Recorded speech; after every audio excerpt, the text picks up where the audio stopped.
the second round table on the promotion of Christian values in the public field, and more specifically in relation to society and economy. There shall be two brief interventions to begin with, and I shall speak first, followed by Professor Tsironis. My name is Konstantinos Kotsiopoulos, and I'm Professor of Sociology of Christianity at the Department of Social Christianity, and I shall try to put forward some specific principles regarding the intervention of Christianity in public social space. And we begin with a key condition that Christian faith is a social event rather than an individual personal affair.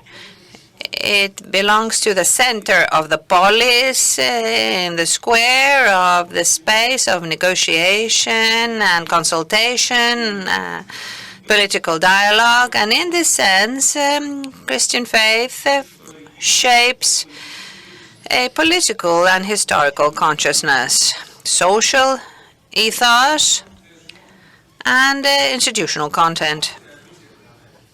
Let us not forget, after all, that the Church of the Demos of ancient Greece was transformed into the Church of the Demos of the Faithful later on in the Orthodox East.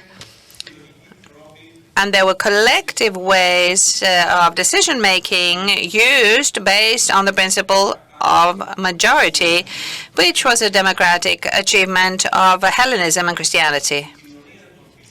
The Society of the Faithful belongs to the civil society, which means that the society of the Christian people has a responsibility and a right to participate in social and political affairs. Christian faith honors history, culture, matter, body, and views people as a unified psychosomatic entity. As an entity with political and social profile. And it is precisely for this reason that it is highly aware of the establishment of the rule of law. And there are many studies that show that behind the principle of the rule of law, we find Christian values as well as in the foundation of the welfare state. As we have said, Christianity adds value to history, to time, to matter, to body, and to biology as an event, which means that we cannot avoid taking into account the so-called postmodern movement of the woke culture, which in an attempt to deconstruct and de-Christianize societies is underestimating the nature, the history, and the biology of our society. A second problem linked to this postmodern rationale, which is negatively affecting our society today, is the issue of political correctness. That is, a new form of censorship that has been developed on the side of political correctness itself. Its main goal being not to have any Christian symbols used in public space, therefore leading us to speak about a clear, neutral, white space. It is in the same direction that post-humanism is moving towards, that Christian communities need to deal with. That is an effort being made today to create a hybrid mix of man and machine, using the so-called argument of optimizing human nature. However, behind all of this, what we find is the ultimate desire, as the post-humanist fans say, that we shall deal with wear and death, and therefore the fear of death also. Christianity speaks of a study of death rather than a fear of death, however. And the new challenge that we need to look at carefully is artificial intelligence as well, which is another temptation which appears in current affairs, not in relation to its positive characteristics, but also the negative characteristics that many AI representatives put forward, talking about the post-religion of AI. And fans of this type of thinking tell us that in the future there will be no sense in belonging to Christianity or any other dogma. There shall be no purpose in having a Christian identity in the future, since the post-religion of AI shall exceed any Christian differences.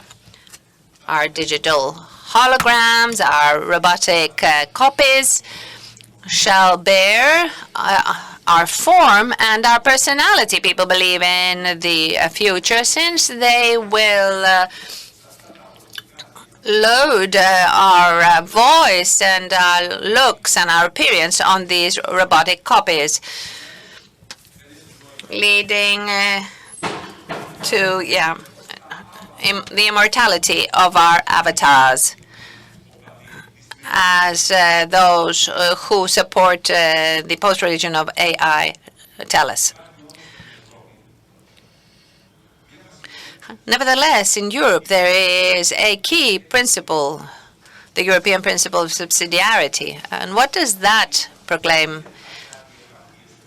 That the various states are not provinces of Brussels, and due to their own particular characteristics, they cannot be the victims of some random bureaucrats. So in this sense, the European principle of subsidiarity, in combination with Article 17 of the Lisbon Treaty, that states that Brussels shall maintain a regular, equivalent, and transparent dialogue with the states, give us the opportunity to the states to react against these challenges that I've just mentioned. And that is also related to the transnational level of collaboration, which aims to maintain this multicultural identity. The European Constitution, which was never applied in Article 52 after all, forecasts what is included in Article 17 of the Lisbon Treaty. And now, I'd like to move on to the topic of economy. And I shall describe, rather than characterize, what many people refer to in public space, in the public sphere. That is a fact that Christian beliefs affect economic behavior. We do not necessarily adopt all these views, but let's look at this. Some men speak of Jacques Delors and Schäuble. Jacques Delors was a Roman Catholic. Schäuble was a harsh Protestant. What does the literature say about this? Of course, all Protestants don't agree to this, that the Roman Catholic Jacques Delors spoke about social Europe, economic coexistence, and a collaboration between the rich north of Europe with the so-called poor countries of the south. But things changed with Schäuble. He applied a very harsh fiscal discipline, strict austerity measures, very tough economic indicators, speaking of the creation of a quote-unquote German Europe rather than European Germany, which should have been the goal. German Europe maybe is something that the countries of the South would want, but a European Germany rather. In any case, this does not mean that all these views express the whole of the Roman Catholic or Protestant world, because we know, and we said earlier, that in the US, for example, right now, there are diverging views between the Protestants as to whether they will support Trump or not. Angela Merkel, as the daughter of a Protestant pastor, spoke about the sin of the financial debts of Greece that needed these strict austerity measures. So therefore, she was speaking about a punitive predisposition towards such countries. And we know the statement that has been recorded made by Kevin Myers, who said that the God of love of the Orthodox allows everything, so it allows for financial debts because it is the God of forgiveness. But the God of the Protestants, he says, is a strict God who desires such a punitive predisposition, justice, and people need to work according to him in order to exist in society. Otherwise, they go hungry. Portugal, Italy, Greece, and Spain were characterized in a very demeaning way, characterized as the PIGS, the pigs countries. So, moving now to cultural diplomacy. Cultural diplomacy uses all these key principles of peaceful coexistence and transnational collaboration as its foreign affairs mission. That's why the Metropolitan of Athanasios participated in a meeting of religious leaders organized by the Deputy President of the European Commission, Mr. Timmermans, at that time, that took place at the offices of the European Commission in Brussels, speaking about the contribution of the Orthodox to the European context. What are the elements that we can point out on interreligious framework? First of all, Christian values and cultural diplomacy agree on 6 key principles. First, highlighting the elements of a key Christian cultural identity that will contribute to social cohesion and the feeling of coexisting and co-belonging to the large family of the European Union. And this was mentioned by Christian representatives and can be viewed as elements of a cultural and border diplomacy. Secondly, addressing fundamentalism, extreme nationalism, and any rationale of hate. 3, cultivating ties of friendship and mutual understanding between European peoples in order to more effectively address future economic crises within the EU. And this was stated by the Orthodox representation delegation in Brussels.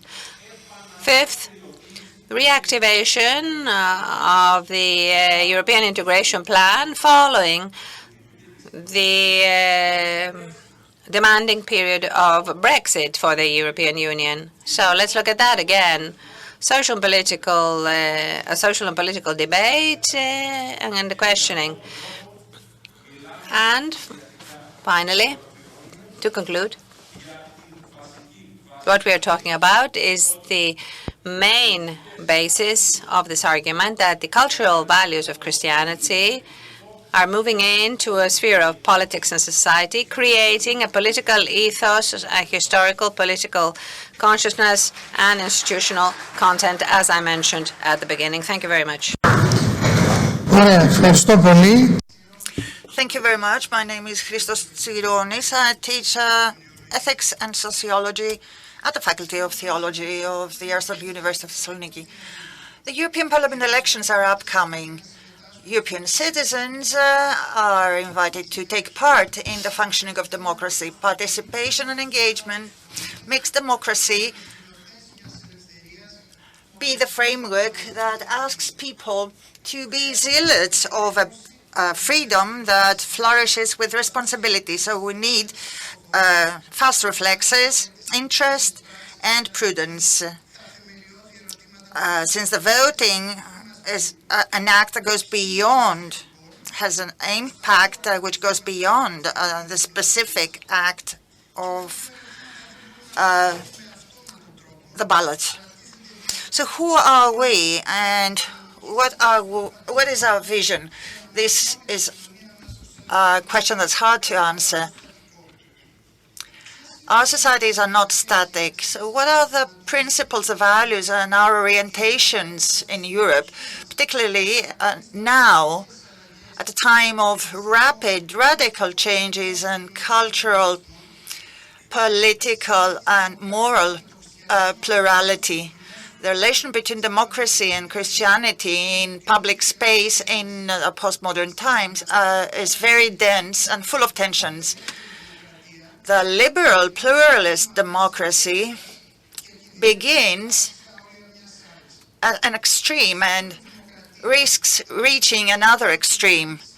Modern democracy springs out of a rupture with the past and its burdens. The ideology of absolute monarchy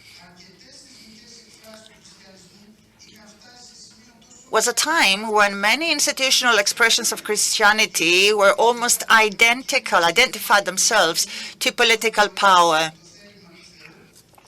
The political life was seen as the act of God or the will of God, the God being the warrantor of that order. In modern times, however,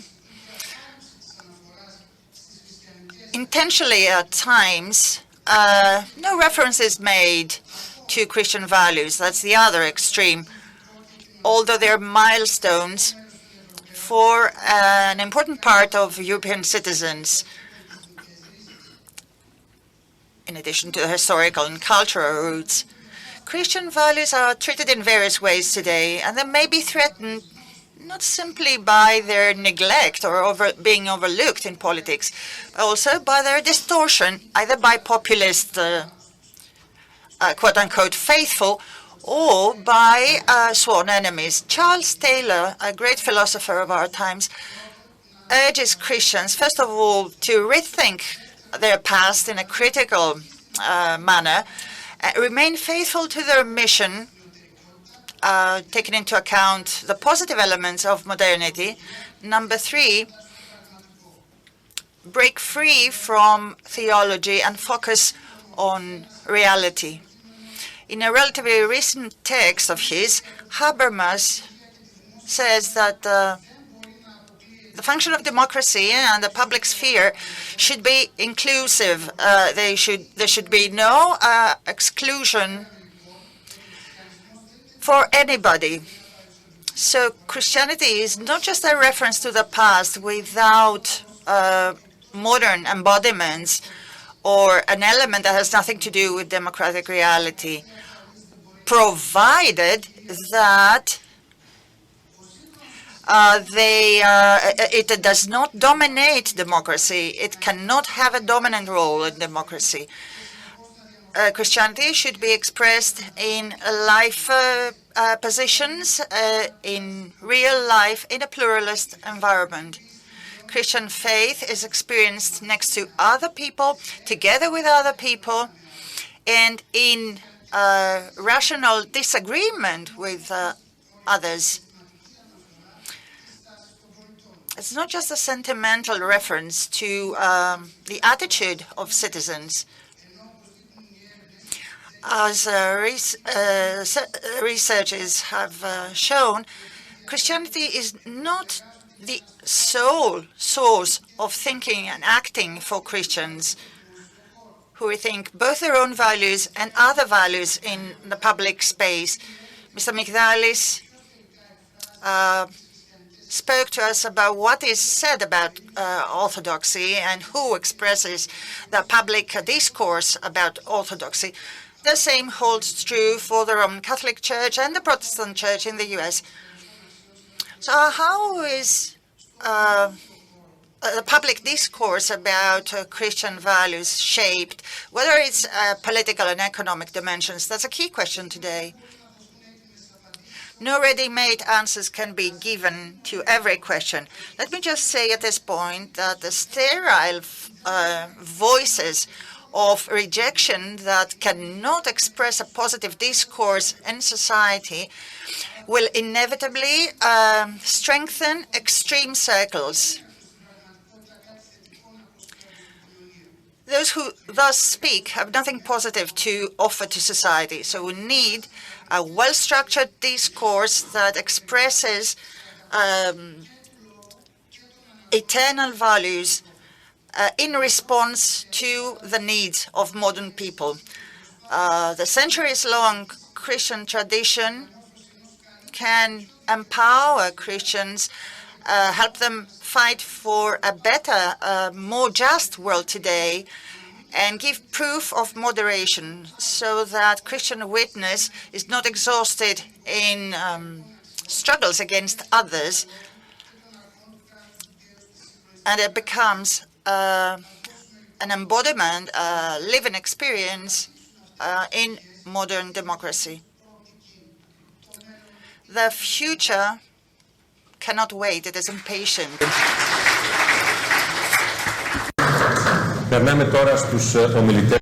Okay, now we will give the floor to our speakers, and we shall hear their comments, starting with Mr. Gerhard Brosch, who is the moderator of the organization Together for Europe.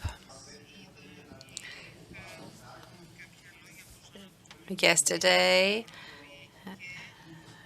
I heard what was said about Europe, and I would like now to show you our own activities in relation to this matter. Our values are based on Christianity, and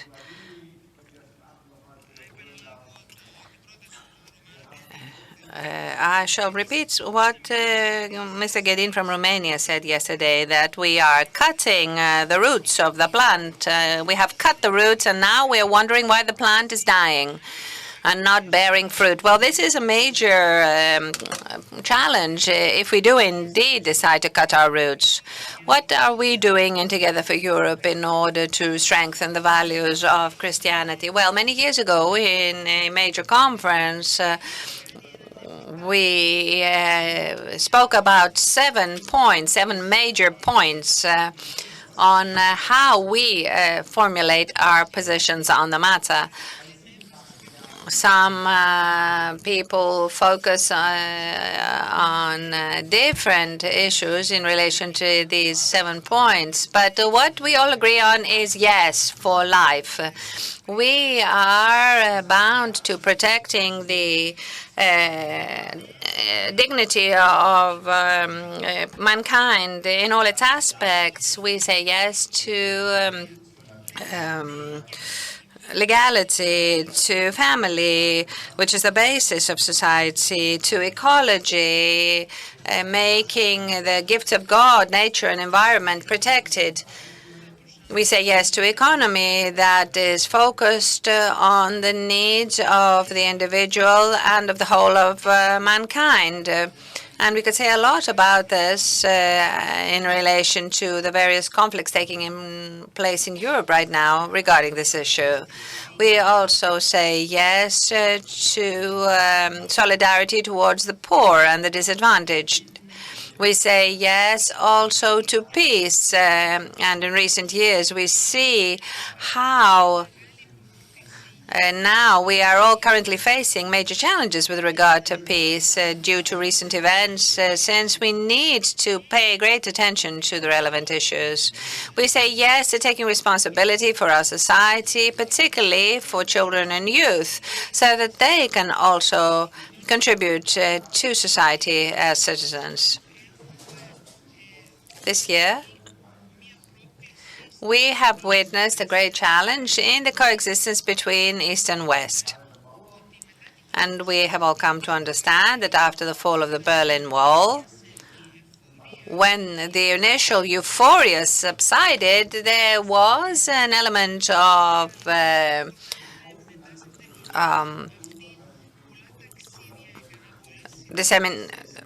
dissolution, and that's why we have made recently many trips talking to people who have a different way of thinking, who have a different viewpoint on life. We did not know what the East was thinking. They did not know what the West was thinking. And that is a key principle. We need to listen to one another. A second thought is the challenge we are currently facing. Christianity and Christian values are being pushed aside more and more by public sphere. I think we all know that religion is only favored when we are celebrating Christian events and celebrations. However, the question is whether the relevant values are being promoted. Usually, these Christian values cannot be supported adequately because we do not have the opportunity to do so. There is no specific stage in order to do this. Let me give you some examples from our work. We work with thousands of young people in Esslingen. 40 years ago, we began our work there, working with youth, and we put forward the following question. Can a Christian organization communicate with young people? Can we be neutral in this? There were many questions that needed answering. I spoke to the local politicians and said we cannot be neutral. We speak as Christians. We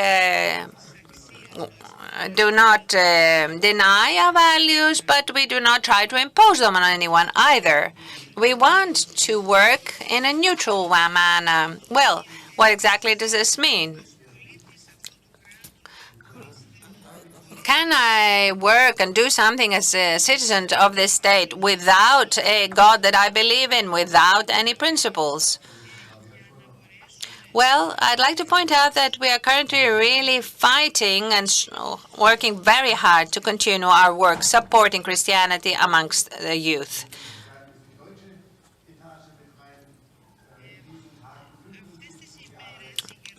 During the last few days, Germany has been celebrating the 70 years of the Jubilee of the Constitution.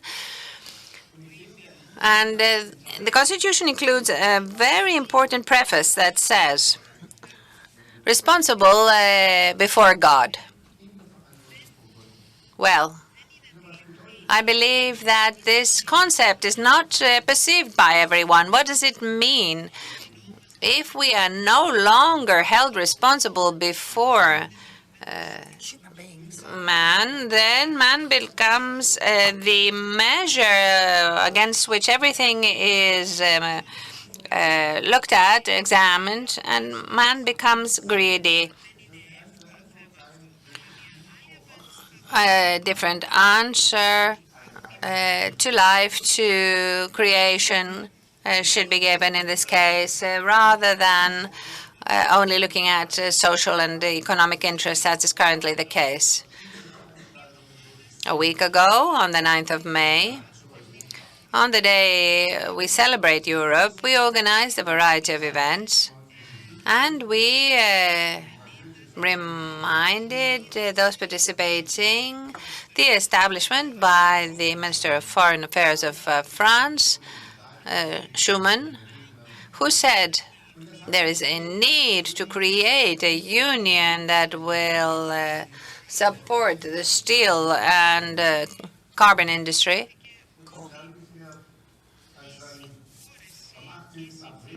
And that forgiveness and reconciliation and conciliation is a Christian rule that needs to be applied even in relation to those we consider our enemies. Schuman, Adenauer, and the Prime Minister of Italy in 1951 prayed together in a monastery near Koblenz, asking for the blessing of God for all that they were aiming for. What we need today is conciliation, forgiveness within the framework of Christianity. We need to work together rather than against one another. We need to support truth at a time of misinformation and manipulation. We need to support faith and believe in peace that has become so fragile. We need to give hope where there is despair. Thank you.